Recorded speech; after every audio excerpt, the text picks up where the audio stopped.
Daniel Negreanu is looking down at pocket nines. Pre-flop begins with a straddle from Tony G, a strategic choice that doubles the stakes, but also inflates his ego, forcing the table to play on his terms. Negreanu, sitting with pocket nines, decides to take control. He raises to 3,200.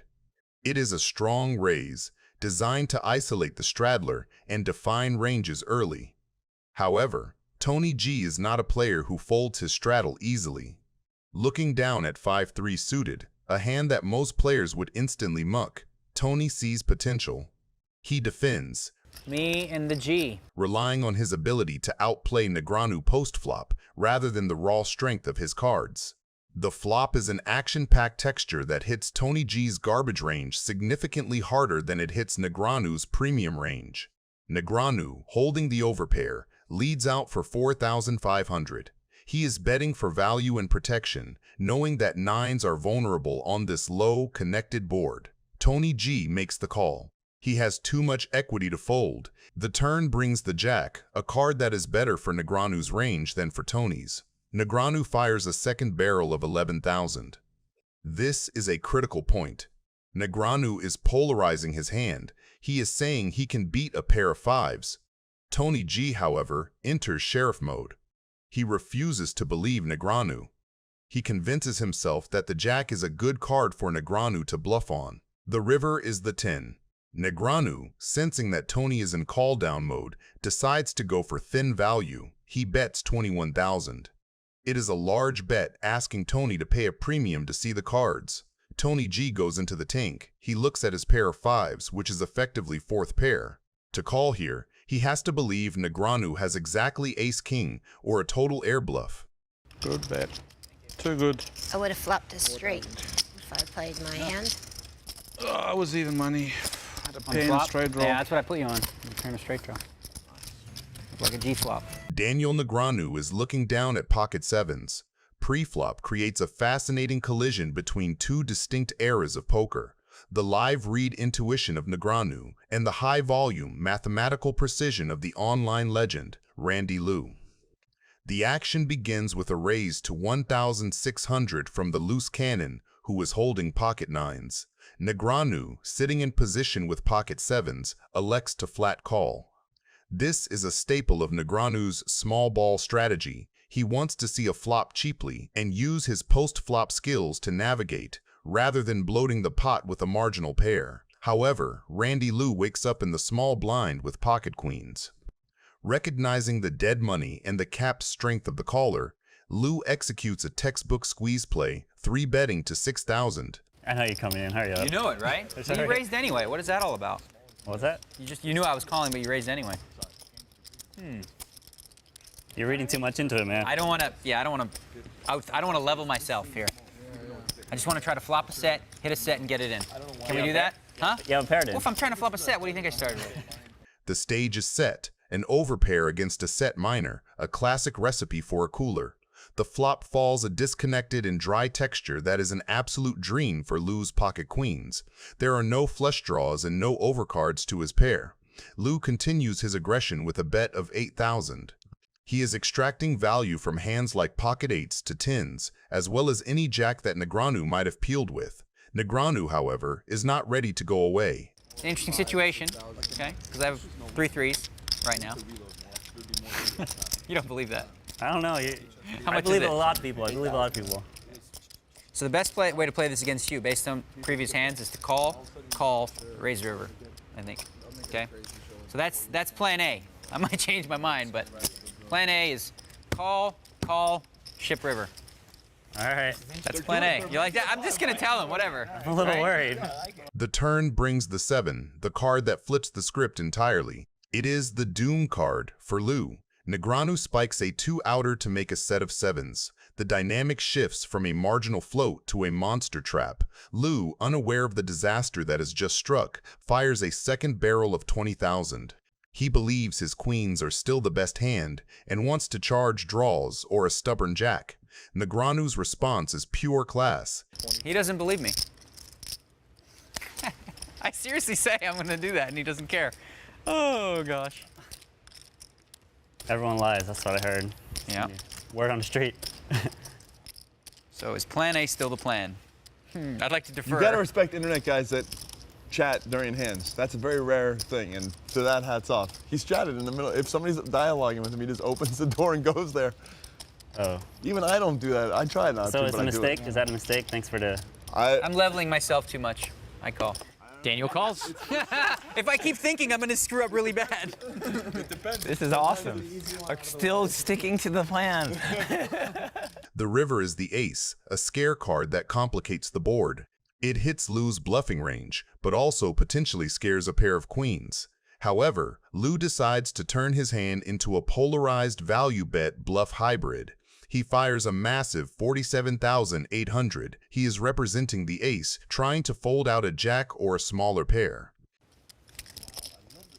I'm now worried that you just made 3 aces. How much does he have? How much did he bet? Fired 47,800. I told you I have 3 threes and you just don't care? Or you have that beat, right? Well, if I talk too much, I might let you know what I have. Bro, the thing is, when you talk, you might get the other result. You might get wins that you shouldn't have got, etc. You know. That's true. It's not all. How light is Daniel thinking of calling this time? What's he got left? Let's see. I can't see. Just lift your hand. That's good. It really smells like aces. Does that mean Daniel was already beating a pair of aces? Pocket aces? Oh, it's a difference. I can't fold anyway. Calls. Queens. Turn to set. Wow. Oh, wow. Nice hand.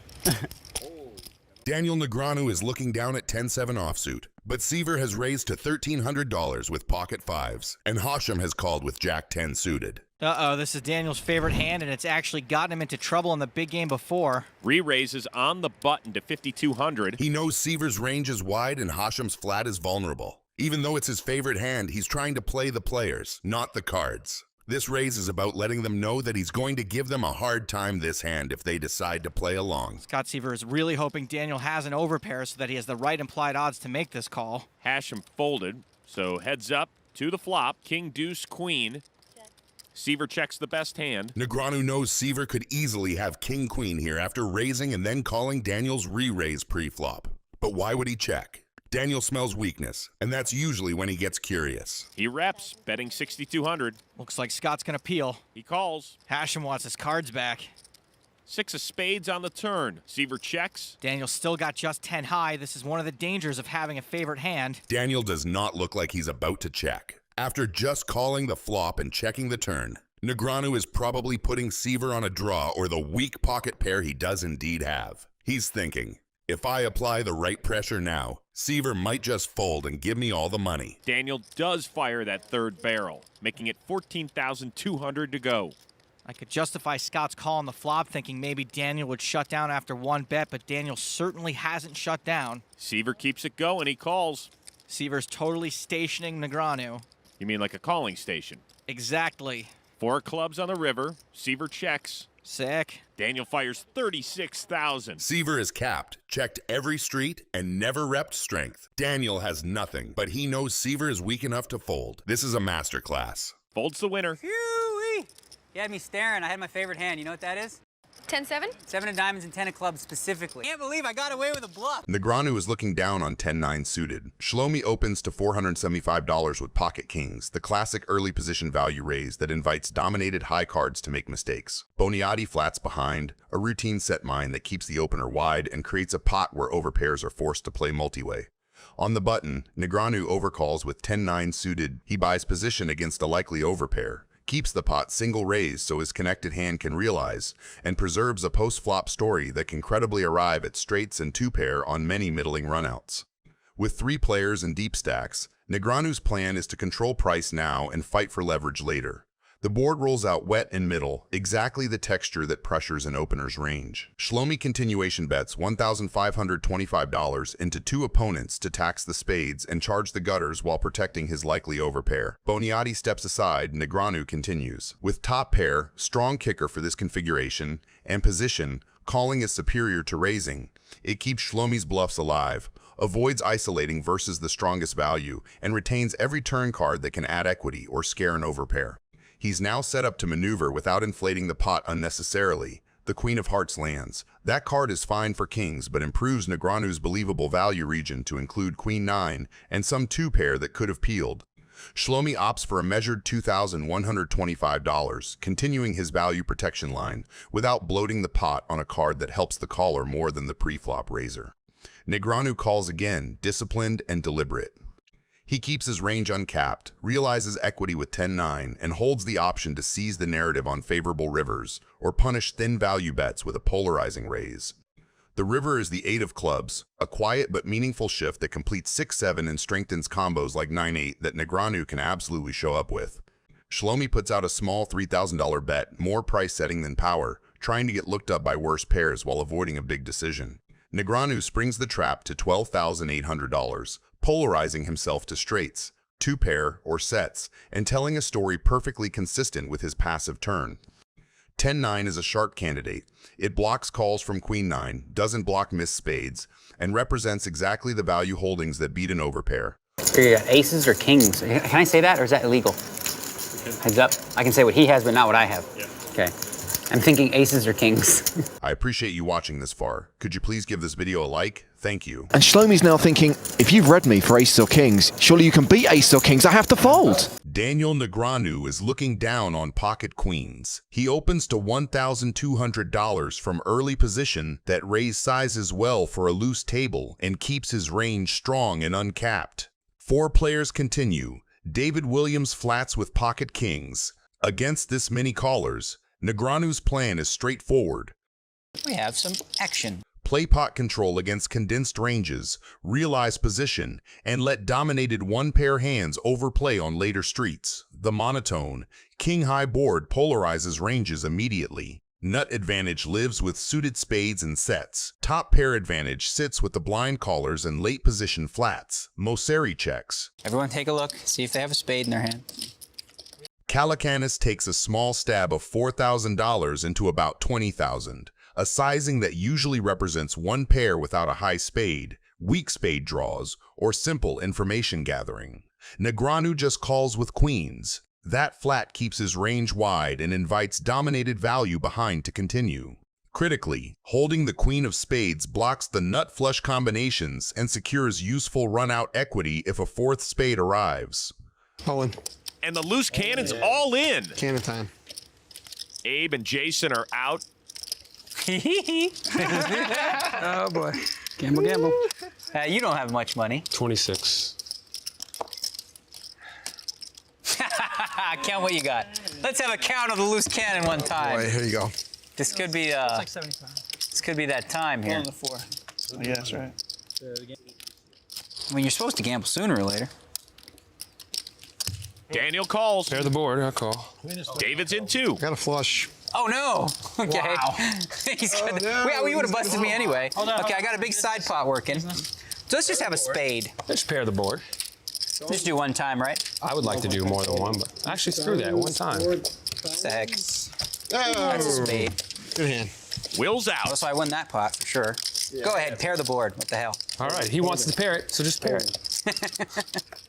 It doesn't. Scooped it. Wow. Sick hand, buddy. Negreanu is looking down on Jack-10 suited. Lichtenberger opens the hijack and both stacks behind are deep, so the pre-flop incentives matter. With aces, raising to 45K keeps in dominated broadways and pairs while leaving room to play streets post-flop instead of taking a huge 4-bet pot this close to the business end of a major event. Negreanu flats the cutoff with Jack-10 suited. Against a competent hijack opener and a sticky big blind, that hand prints by realizing equity rather than trying to 3-bet. If he 3-bets, he invites a 4-bet from value, folds out the weaker stuff he dominates, and risks playing a bloated pot with a hand that prefers multi-way, position, and disguised equity. D bleeds into 2 players. With top pair and a backdoor club, he denies overcards a free look and sets the price on a texture that can change quickly. Lichtenberger just calls with aces. That's deliberate, raising polarizes him on a wet board and risks pushing out Negreanu's dominated continues. With the ace of clubs, he blocks the nut flush, so he doesn't fear as many bad turns and can keep ranges wide. Negreanu's call with Jack-10 is standard. He has the clean open-ender to the nuts, excellent position, and 2 opponents who will pay him off if he hits. Turning this into a raise would fold out worse and isolate against the top of range. The 7 of clubs hits, and Negreanu picks up the straight at the same time the front door flush completes. Lichtenberger checks as well, which keeps his range disguised and preserves the option to spring a check raise. With aces that include the ace of clubs, he can induce a bet, choose between calling and jamming, and if he is behind, he carries 9 outs to the nuts. Negreanu fires 295k to tax everything at once. The bet extracts from 2 pairs and sets that fear a 4th club, charges single club over pairs that refuse to fold, and denies a cheap river to ace of clubs holdings that would love a free card. The sizing is intentional because it sets up a straightforward stack-off versus a check raise, and avoids giving a volatile river the chance to undo his equity lead. Feeling comfortable right now. See? You can tell by my energy. Relaxed. What does that usually mean? Huh? What? Dang! As soon as I start yapping, he goes in. Oh, man. Imagine that you are so good with the mind games that you can induce an all-in shove with just some yapping. It's tough decision. I'm gonna need a minute. While we wait for Negreanu to make his decision, please give this video a like. Thank you. Because you check the turn. I guess you do that with the ace-high flush, right? Well, you have to have it. I don't think I can fold, though. Nice hand, bro. This part here was inaudible, but you can clearly see that he is saying deuce of hearts a few times. Called the deuce of hearts. Were you hearing me saying deuce of hearts?